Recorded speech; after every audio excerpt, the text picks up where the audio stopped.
ناظرین، ہم ہمیشہ یہ بات کرتے ہیں کہ دنیا ہماری قربانیوں کو ریکگنائز نہیں کرتی. دنیا ہمارے بارے میں جو پرسپشن بنائے ہوئے ہے اس کا حقیقت سے تعلق نہیں ہے. دنیا ہمیں انتہائی منفی میٹرکس کے ساتھ اسیس کرتی ہے، جانتی ہے.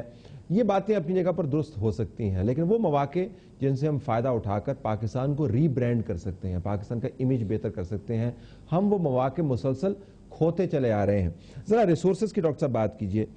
Is it all about money کہ اگر ہم پیسے زیادہ پٹ ان کر دیں اور ہمارے پاس اگر تیل کہیں سے نکل آتا تو ہمارے پاس بھی پیسے ہوتے اور ہم اچھا کام کرتے. Is it about money یا resources? It's not about money. منی کے ایک فیکٹر ہے جو کنسٹرینٹ کے حوالے سے ایک انیبلنگ انوائرمنٹ جب آپ کریٹ کرنا چاہتے ہیں ٹیلنٹ کو ہارنس کرنے کے لیے، اس کو پروموٹ کرنے کے لیے، تو منی میٹرز. لیکن اس سے زیادہ میں یہ کہوں گا کہ there is a poverty of sociological imagination، جس کو سی رائٹ ملز نے بہت پہلے یہ کہا تھا کہ ان ملکوں کے ہمارے یہاں پاورٹی آف سوشولوجیکل امیجنیشن کیوں ہے. اس کی وجہ یہ ہے کہ ایک اس کی وجہ جو ہے وہ اعجاز نے جس کی نشاندہی کی ہے کہ ہم اسٹوڈنٹس کو when را مائنڈ ہے، چائلڈ ہے، اس کو ہم کو خواب دکھانے کی بجائے اس کو ہم چیزیں رٹوانے کی طرف اس کا رجحان اس کا کر دیتے ہیں. تو اس کی وجہ سے وہ یہ سمجھتا ہے کہ نقل جو ہے وہ ایک صحیح راستہ ہے، بجائے اس کے کہ اپنی عقل کو، اپنی جو ہے کہ پاور آف امیجنیشن کو اس کو فلاور کرنے دے. تو اس کے حوالے سے تو یہ جب تک لیکونا جو ہم ایڈریس نہیں کریں گے، اس طریقے سے ہماری وہ کریٹو انرجی جس کا اظہار آپ کو سپورٹس کی شکل میں، آرکیٹیکچر کی شکل میں، فلسفے کی شکل میں نظر آتا ہے، وہ آپ کو نظر نہیں آئے گا. انہوں نے بات کی کہ سوشل سائنسز کے اندر انعطاف پذیر کیوں. Social sciences is about the ideas, it's not about scientific achievement. تو ہم ٹیکنالوجیکلی بے شک جو تھا کہ اپنے آپ کو جتنا مضبوط کر لیں، لیکن جب تک ہم پاورٹی آف سوشولوجیکل امیجنیشن کا بیٹل آف آئیڈیاز ہے جس کے اندر ہم اس کو سوچتے نہیں ہیں. اور دوسری میں یہ بات کہوں گا کہ دیکھیے اقبال نے بہت پہلے کہا تھا کہ مفلسی حصے لطافت کو مٹا دیتی ہے. تو اس وقت قوم جو ہے، زیادہ تر قوم جو ہے وہ صرف آٹے، روٹی، کپڑا، مکان اور بجلی کے مسائل کے اندر گرفتار ہے. یہ کیفیت جب تک ہم درست نہیں کریں گے، اس کو ریکٹیفائی نہیں کریں گے. لیکن جو صاحب ثروت کلاس ہے پاکستان کی، اس نے کون سے کارنامے کر دیے ہیں؟ مافیاز جو ہیں یہ کسی آرٹ سٹوڈیو کو پروموٹ کرتے، کوئی فٹ بال ٹیم کو بینک رول کرتے، وہ بھی اس طرف نہیں ہے. وہ لینڈ گریب کے اندر ہے، وہ باہر. پاکستان کی بدقسمتی ہے کہ جن کے پاس اپرچونٹی ہے وہ they do not deserve that. جو ڈیزرو کرتے ہیں اس کے پاس اپرچونٹی نہیں ہے. وہ تو دیکھیں نا، جو صاحب ثروت ہے نا، محدود چند کو چھوڑ کے، وہ تو یہ رینٹ سیکنگ کلاس ہے، جو وہ ایک اور شاخسانہ ہے ہمارا.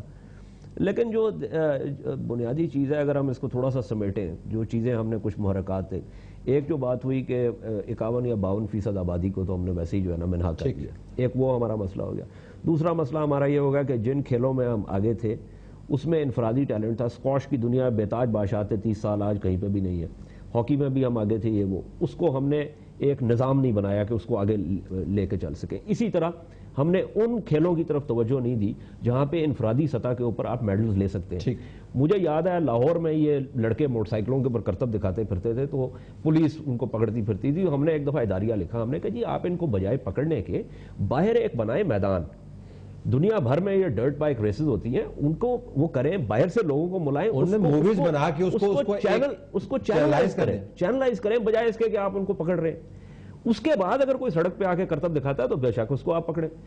اسی طرح یہ گوال منڈی میں، گجرانوالہ میں جو لوگ دن کا ایک بکرا کھا جاتے ہیں، ان کو ذرا آپ لائیں. جو ویٹ لفٹنگ وغیرہ کی سائڈ پہ کشتی وغیرہ، یہ وہ ٹریڈیشنل روایتی کھیلے ہیں. مطلب ایران کو دیکھ لیں آپ، اسی طرح تاجکستان کو، ازبیکستان کو، یہ وہ تمام. اچھا، اس کے علاوہ اس ملک میں ہر وقت ٹارگٹ شوٹنگ ہوتی رہتی ہے. تو ایک بندہ جو ہے ہمارا جو ہے وہ ادھر پسٹل شوٹنگ اور رائفل شوٹنگ میں نہیں ہے. Let's not go there.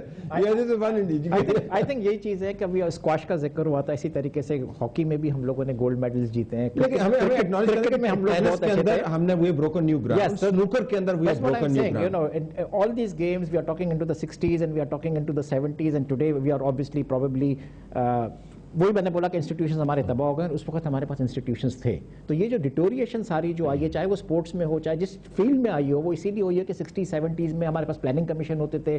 ہماری جی ڈی پی گروتھ اس زمانے میں role model G D P growth ہوتی تھی 6 and 7% ورلڈ میں. ساؤتھ ایشیا میں ہائیسٹ تھی، ایسٹ ایشیا میں بھی ایسی تھی کہ ساؤتھ کوریا ہمارے پاس آ کے ہمارے ماڈلز لے کے جاتا تھا. وہ لوگ آگے بڑھ گئے. یہ جو ایک آتھر ہے اوہان پیموک، ترکی کے اوپر اس نے بہت لکھا ہے، ٹرکش آتھر. وہ کہتا ہے this is reading history in reverse. ہم یہاں سے شروع کرتے ہیں اور لے جاتے ہیں 60s کے اندر. ہمیں یہاں سے شروع کر کے تو آگے لے کے جانا چاہیے. I fully concur with you. لیکن لیسنز ہم ہمیشہ ہسٹری سے لرن کرتے ہیں. وہ ریڈنڈنٹ ہو گئے بہت سارے لیسنز ڈاکٹر صاحب, وہ تو رول چینج ہو گئے ہیں. But your analysis says کہ we have gone down because we have destroyed our institutions, we have destroyed our culture of merit. آج آپ پاکستان میں کلچر آف صرف میرٹ انٹروڈیوس کریں. میں بولتا ہوں پاکستان کا سولوشن ایک سنگل ورڈ ہے, میرٹ. میرٹ پہ آپ سارے اپوائنٹمنٹس کریں, میرٹ پہ یونیورسٹی میں ایڈمیشنز کریں, میرٹ پہ فیکلٹی اپوائنٹمنٹس کریں. دوستوں نے سنا کہ آپ کہہ رہے ہیں کہ پاکستان کا سولوشن ہے میرٹ, کہ آپ you need to marry into the right class. وہ یہ سمجھ رہے ہوں گے آپ کو بتانے کے پاکستان میں تو وہ بھی ہے. شادی کے فوائد ہم نے دیکھے ہیں کتنے ہیں, لوگ پتہ نہیں کہاں سے کہاں پہنچ جاتے ہیں. تو اس سے آپ کی گڈ گورننس ہوگی, اس سے آپ کی کرپشن دور ہوگی, اور میں سمجھتا ہوں کہ 90% پاکستان کے پرابلمز ہیں اس سے ختم ہو جائیں گے کل کے دن اگر سارے لوگ میرٹ پر آئیں.